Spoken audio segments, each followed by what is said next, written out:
असा विश्वास यावेळी व्यक्त करण्यात आला। राज्यात ऊर्जा क्षेत्राला सक्षम करण्यासाठी कालबद्धरित्या प्रकल्पांची अंमलबजावणी करावी अशी सूचना मुख्यमंत्री देवेंद्र फडणवीस यांनी केली। विधानभवनात मुख्यमंत्र्यांच्या अध्यक्षतेखाली उदयनचंद जलविद्युत प्रकल्पांची आढावा बैठक झाली, त्यावेळी ते बोलत होते। राज्यात ऊर्जा क्षेत्रात मोठी गुंतवणूक होत असून जलसंपदा विभागाच्या माध्यमातून उदयनचंद जलविद्युत प्रकल्पांसाठी विविध कंपन्यांसोबत एकूण 55 सामंजस्य करार आज करण्यात आले आहेत।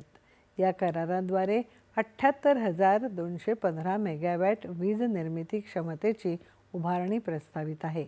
सुमारे 4,16,000 कोटी रुपये इतकी एकूण गुंतवणूक अपेक्षित असून या प्रकल्पाद्वारे सुमारे 1.25 लाखांहून अधिक रोजगार निर्मिती होणार आहे, असं ते म्हणाले।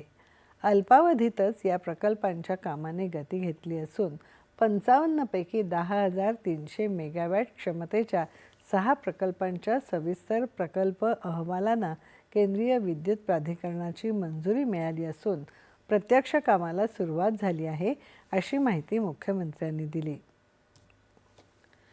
जळगाव जिल्ह्यातील केळी पिकावर